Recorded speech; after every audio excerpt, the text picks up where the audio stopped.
राम राम साथियों। देश के प्रधानमंत्री नरेंद्र मोदी जी, आपने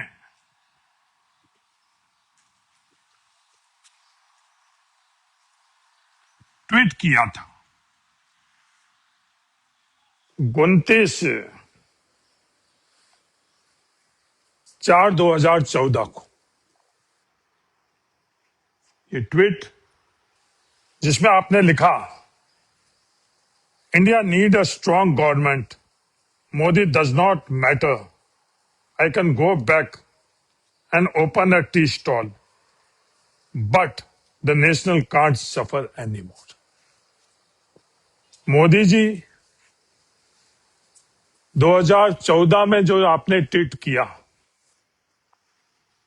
और आपने खुद ने ये बात देश के सामने रखी कि देश को मजबूत सरकार चाहिए। इस मजबूती को किस संदर्भ में आपने कहा, वो तो 2014 में आप ही जानते हो। क्या वो मजबूती पूंजीपतियों के संदर्भ में, चंद पूंजीपतियों के संदर्भ में आपने कहा, या देश के नौजवानों को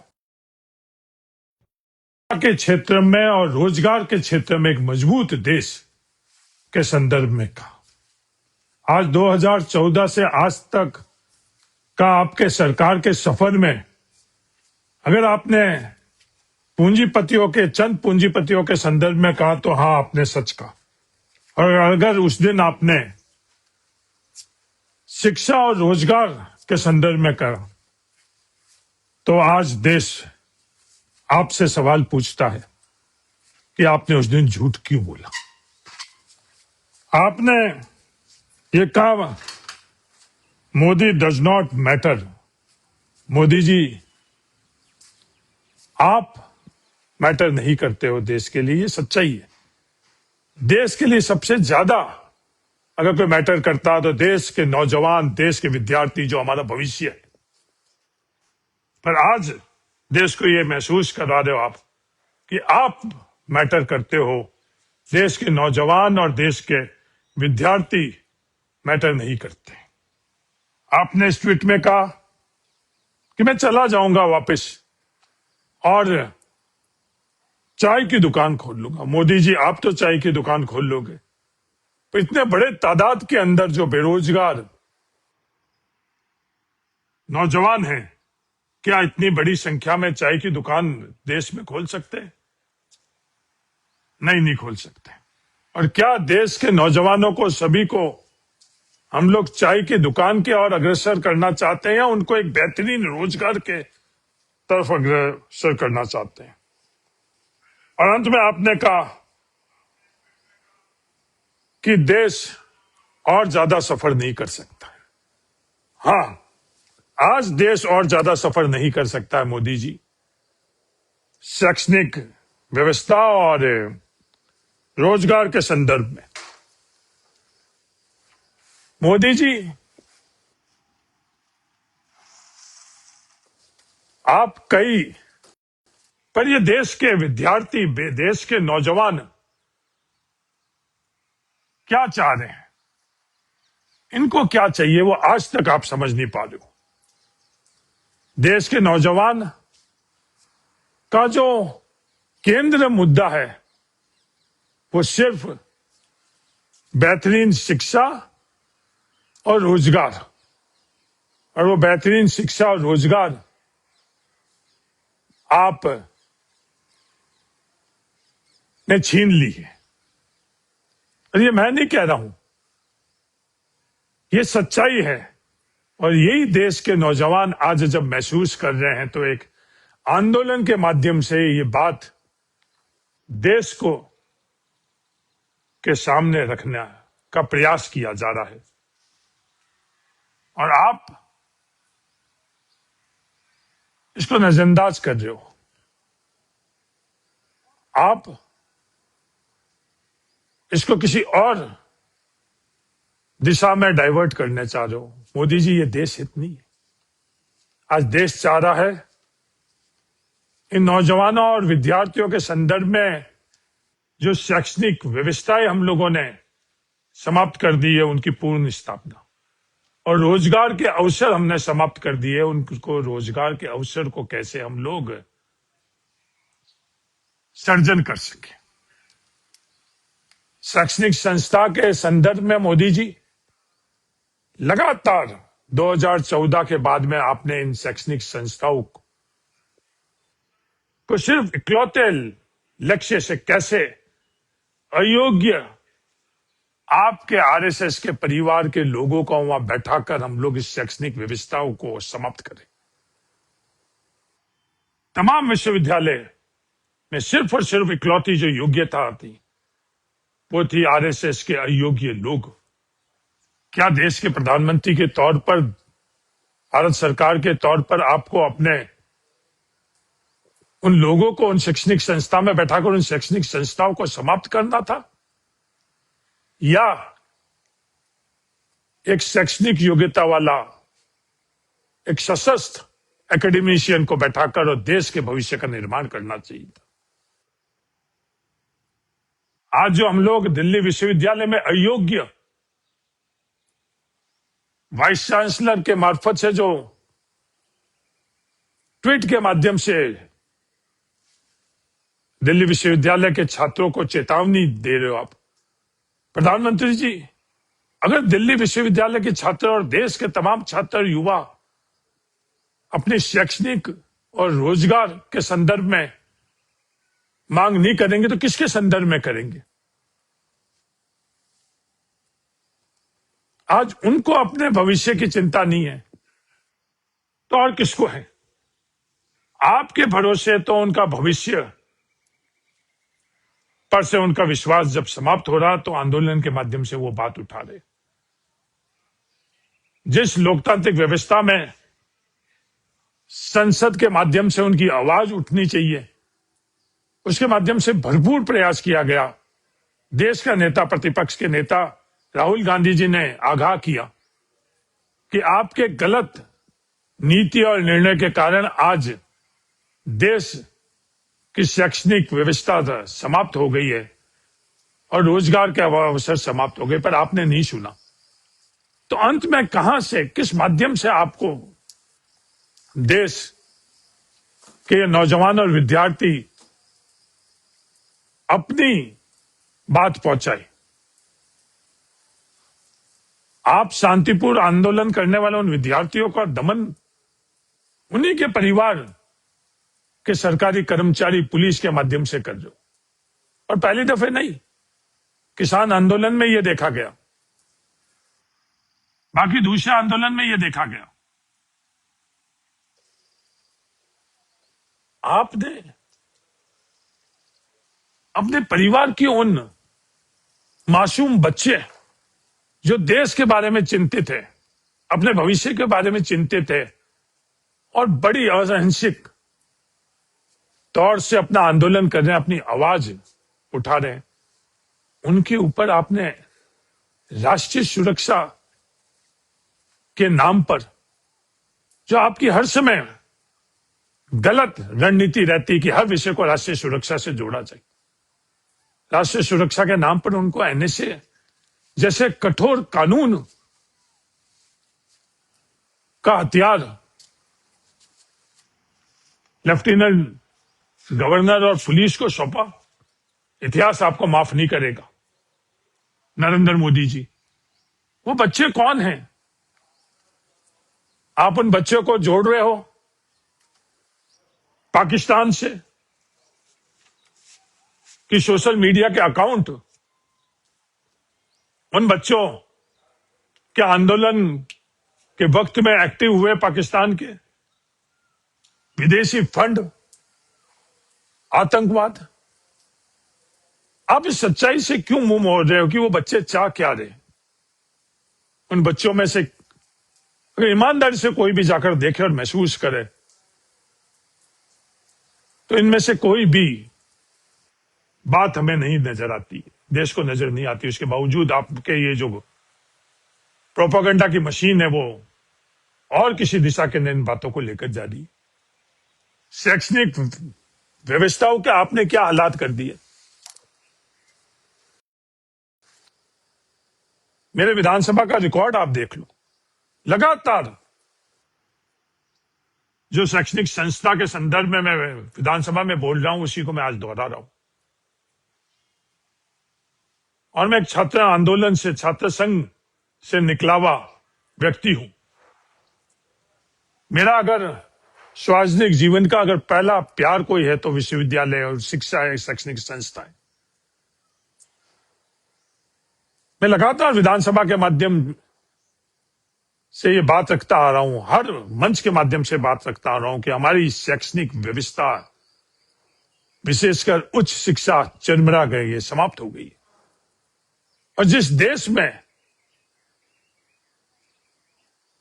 उच्च शिक्षा के विद्यार्थी, जिस देश में विद्यार्थी कक्षा कक्ष में नहीं जाएंगे और उस कक्षा कक्ष की जगह वैकल्पिक किसी जगह पर जा रहे हैं, उस देश का भविष्य अंधकार में।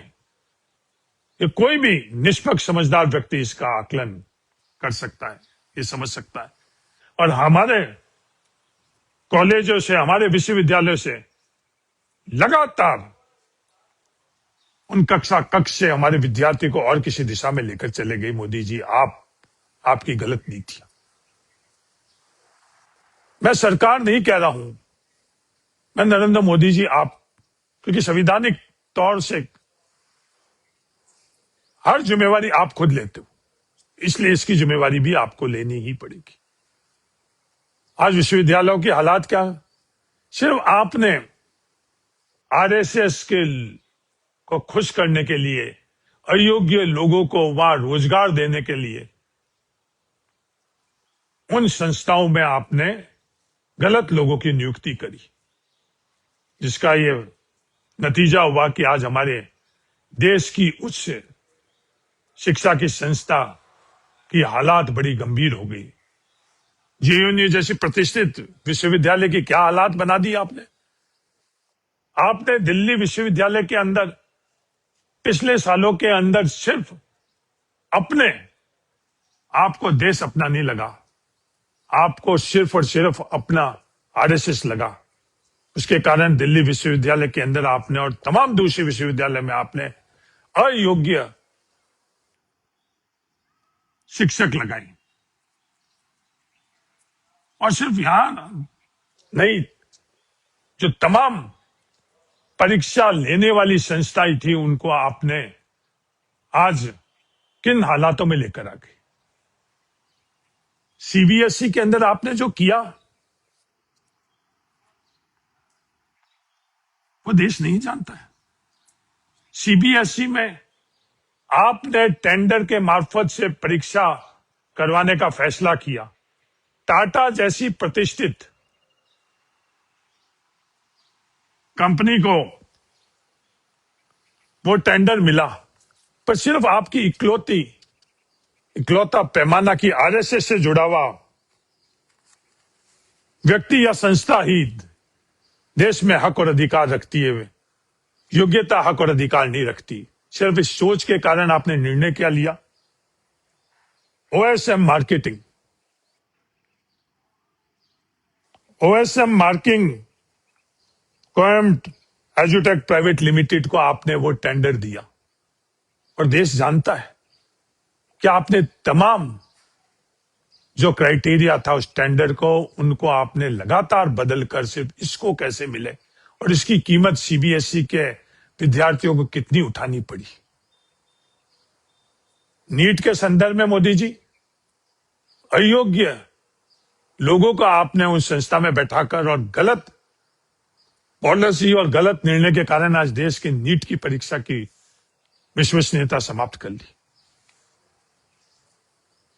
नीट की परीक्षा के संदर्भ में आपने, जब पेपर लीक हुआ उसके बाद में आपने सदन में 2024 में क्या बोला।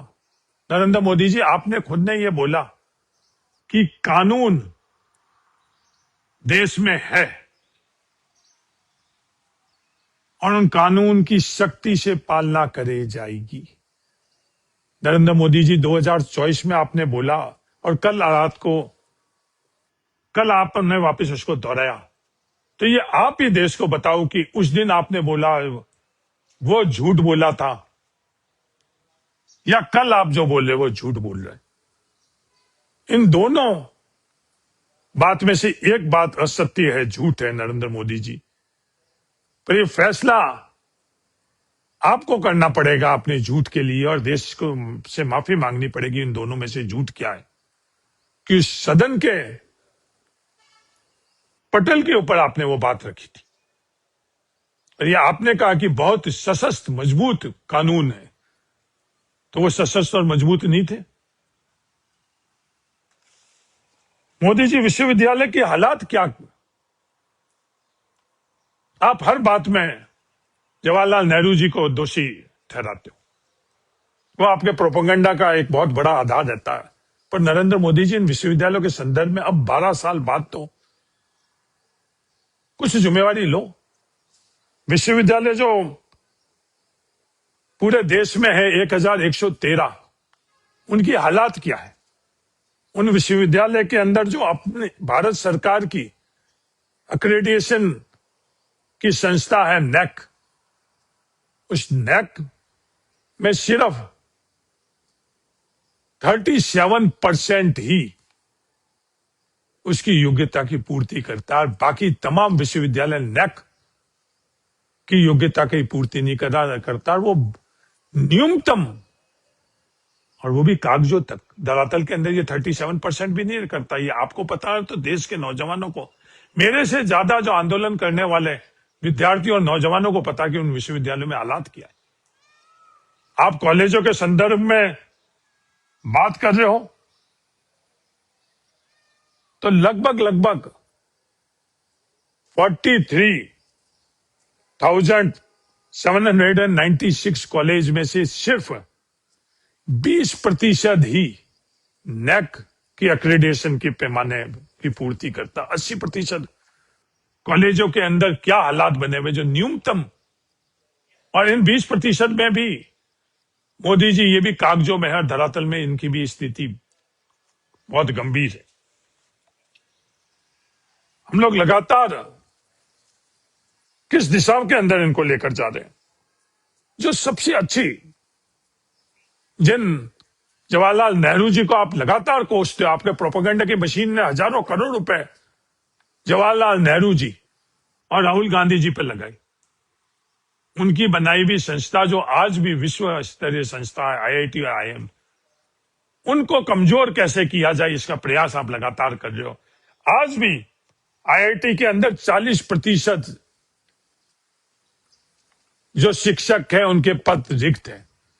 आईआईएम के अंदर 30% रिक्त है। आपके मित्र अडानी और अंबानी के लिए एक कदम पर आप ध्यान रखते हो, 16 लाख करोड़ रुपए उनके, तो आपने इस देश के पैसों के माध्यम से बचाने के लिए कभी भी कोई कमी और गलती रखी नहीं। पर इन भारत के विद्यार्थी और नौजवानों के संदर्भ में कभी भी आपकी ये सोच नहीं रही, कभी भी आपके फैसले नहीं रही। इस आधार पर हमारे विद्यार्थी और नौजवान चिंतित है।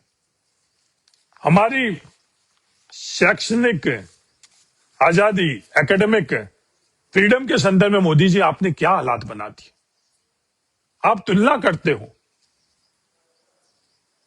2014 में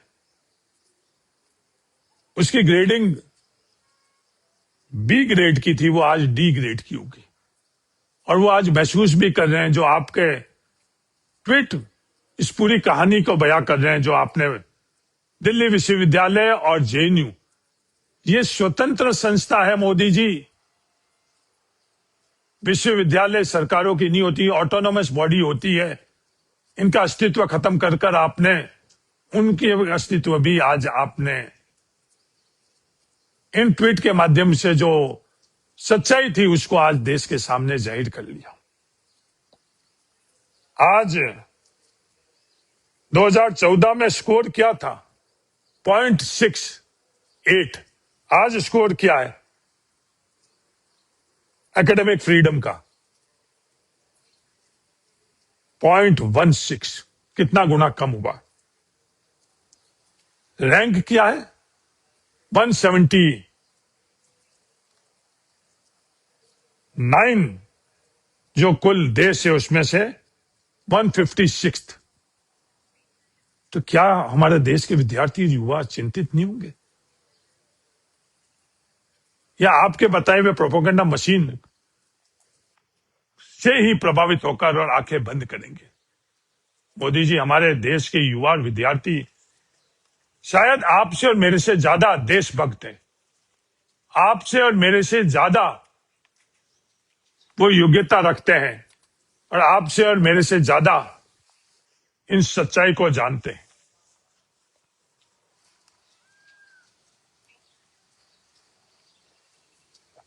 मोदी जी, आप पर विश्वास कैसे करें? जो एनईपी, जो नेशनल एजुकेशन पॉलिसी 2020 में आपने बनाई और आपने देश से वादा किया था कि बजट से 6% शिक्षा में खर्च करेंगे। ये वादा तो 2020 में आपने किया था। एनईपी के माध्यम से बड़ा प्रचार प्रसार किया आपने, हजारों करोड़ रुपए आपने इसमें लगाए प्रचार प्रसार में। पर आज देश क्या देख रहा लगातार, उसके बाद में सालों के अंदर आज हमारी हालात क्या है? 6% है? नहीं है। आप अपने आप से देश का विश्वास खुद ही कम नहीं कर रहे हो, खत्म कर रहे हो।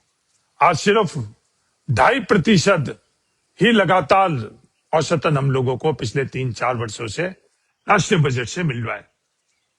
तो ये कारण है मोदी जी, जिसके कारण आज हमारे देश के नौजवान और विद्यार्थी देश के बारे में चिंतित होकर और वहां ये आंदोलन कर रहे हैं। आपको इच्छा जिसका रंग दो, पर इन बच्चों को आप समझो, क्योंकि इन बच्चों से देश से प्यार है, मोहब्बत है। बेरोजगार के संदर्भ में आपने नारे बहुत दिए, आपने घोषणाएं बहुत दी, फिर हालात क्या बने हैं? बेरोजगारी के संदर्भ में आज देश में आंकड़े में आपने जरूर तोड़ मोड़ दी। बेस लाइन है वो भी आपने बदली कि आंकड़े बड़े चकाचौंध रही, पर जो आपने बेस लाइन बदलकर जो आंकड़े दिए हैं, उन आंकड़ों की भी क्या स्थिति की इस साल देश के अंदर जो बेरोजगारी दर अप्रैल में 5.2 थी, वो आज 5.5 होगी। ग्रामीण बेरोजगारी 4.6 से 5.1 होगी और शहरी 6.4। जो हमें रोजगार की गारंटी देने वाले हैं, महानरेगा, संवैधानिक गारंटी देने वाले, वो भी आपने रोजगार के संदर्भ में गांव में रहने वाला एक साधारण परिवार को 100 दिन की रोजगार की गारंटी थी, वो भी आपने छीन ली। और हंसी और कुटिल मुस्कान इन गांव में रहने वाले परिवारों के रोजगार के संदर्भ में आपने जो संसद के अंदर अपनी बात रखते हुए करी, क्या वो आज गांव में रहने वाले नौजवान उसको नजरअंदाज कर सकते हैं? बेरोजगारी की क्या स्थिति है? 2017 में 46%, 46%। नारों में तो आपने कम करने की बातें करी, घोषणा में कम करने की बातें करते, हकीकत में हुई नहीं हुई। और आज वो 67%। कितनी बढ़ेगी और कितना? और इन तमाम आंकड़ों के में भी आपने क्या क्या किया, वो भी अब देश जान चुका है। उसके बावजूद भी ये आंकड़े कह रहे हैं, आपके खुद के आंकड़े कह रहे हैं। हर वर्ष जो डिग्री लेने वाले विद्यार्थी हैं, उनके रोजगार का अंतर बढ़ता जा रहा है। ये आपके खुद के आंकड़े कह रहे हैं। कुल जो बेरोजगारी है, उसमें लगभग 3/4 हिस्सा 72% इन नौजवानों का है जिनको आप नजरअंदाज कर रहे हो। ये इंतजार कर रहे हैं आपकी उसी मुस्कान की जो आपने मेलोनी जी को दी, कि इन लोगों के बीच में जाकर उसी प्यार भरी मुस्कान जिसके लिए तरस रहे हैं, उस मुस्कान के माध्यम से इनको समझो। और इनको क्या चाहिए? व्यक्तिगत तौर पर इनको नहीं चाहिए, देश को चाहिए। वो इस आंदोलन के माध्यम से आपसे मांग रहे। ग्रेजुएट और नॉन ग्रेजुएट के वेतन में एक बड़ा अंतर हुआ करता था कि हमारे देश का विद्यार्थी जब ग्रेजुएट कर लेता था तो उसके बाद में उसकी वेतन नॉन ग्रेजुएट की तुलना में अधिक होती थी, और वो अंतर भी आपने समाप्त कर लिया। आपकी जो परीक्षा प्रणाली ने देश को कॉलेज और विश्वविद्यालय से किसी और दिशा में, आपको देश की ग्रामीण और सरकारी विद्यालयों की गुणवत्ता को बेहतर करने का आपका प्रयास नहीं रहा। लगातार आप वो विद्यालय बंद कर रहे हो कि उनके माध्यम से सामान्य ग्रामीण परिवार को अच्छी शिक्षा मिल सके। आपने मध्य प्रदेश में कितनी विद्यालय बंद करी, राजस्थान में आपने कितनी विद्यालय बंद करी, यह आंकड़ा बच्चा बच्चा जानता है। आप ने हमारे देश के नौजवानों के, विद्यार्थियों के खून के पसीने का पैसा बंदूक की नोक पर लूटकर जहां आपकी विचारधारा उन आरएसएस के विद्यालयों के अंदर लगाई, जिसके मार्फत से इस देश के अंदर हालातों को बेहतर करने की जगह आपने हालात को बद से बदतर कर लिया है। ये बात देश का विद्यार्थी कह रहा है, ये बात देश का नौजवान कर रहा है। आप उनको नजरअंदाज कर रहे हो क्योंकि आपको देश से मोहब्बत नहीं है, देश से प्यार नहीं। प्रत्येक 1000 जो विद्यार्थी है उनमें से रोजगार कितना मिल रहा है? नरेंद्र मोदी जी, सिर्फ 12 लोगों को रोजगार मिल रहा है। बाकी वाले विद्यार्थियों को अपने भविष्य के बारे में चिंता नहीं, अपने वर्तमान के बारे में चिंता नहीं, और आप कह रहे हो कि मेरे पर विश्वास रखो। आप पर विश्वास रखकर तो आज ये हालात बन गई है उनकी। आज आपने क्या मॉडल दिया है? मोदी मॉडल। राहुल गांधी जी ने बहुत वर्षों से देश के सामने ये सब बातें रखी। पिछले दिनों कोटा में ये आंकड़े रखे कि देश में जो 5 परीक्षाओं पर कुल हम लोगों का खर्चा, देश के विद्यार्थी और उनके परिवार का खर्चा देश के कुल शैक्षणिक बजट, शिक्षा बजट से 3 गुना है। क्या यह चिंता का विषय नहीं है? एक सामान्य परिवार का विद्यार्थी को वो परिवार सब कुछ झोंक कर उन परीक्षाओं के लिए तैयारी में लगाता है। इसकी जिम्मेवारी किसकी? इसकी जिम्मेवारी हमारी सरकार के तौर पर है या नहीं? पर ये हम लोग नहीं कर रहे हैं। इस कारण ये विद्यार्थी आंदोलन कर रहे हैं। मेरा आपसे नम्र निवेदन है कि आप इसमें जो आपका एक चिर परिचित मॉडल है, राष्ट्रीय हित, जो ये मेरे पीछे बॉर्डर के अंदर भी आप लगा रहे हो, राजनीतिक अपनी मंशा पूरी करने के लिए कि कैसे 2 धर्म आमने सामने टकराए।